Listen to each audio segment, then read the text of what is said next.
Hello, Amal. Boleh tak awak jumpa saya hari ni? Ya, hari ni. Okey.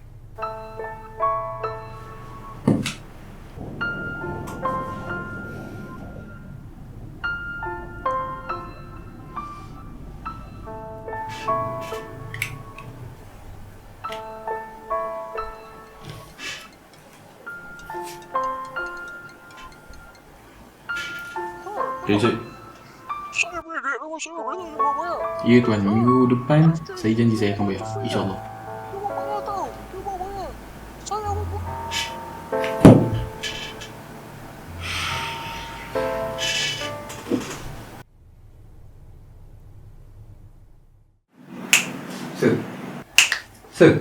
Sir panggil saya. Oh, ya. Amal.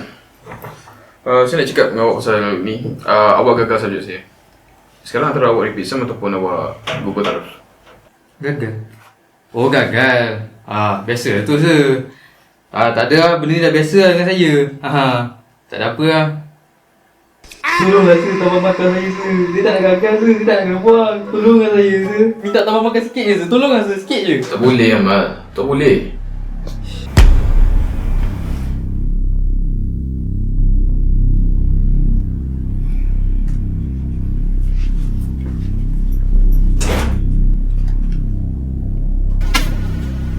Okay sir, sekarang duit pun dah bagi.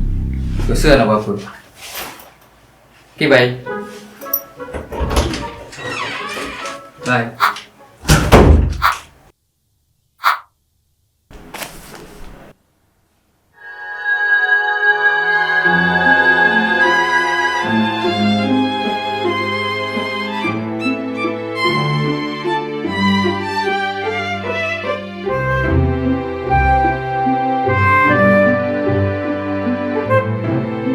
Ya, 5 bulan saya dah bayar dah. Ya, KLCC pun saya dah beli dah juga.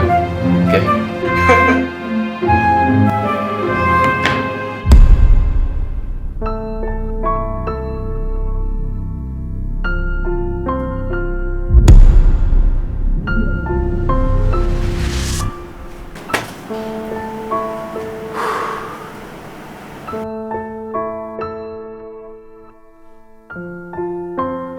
Jom, kadang-kadang.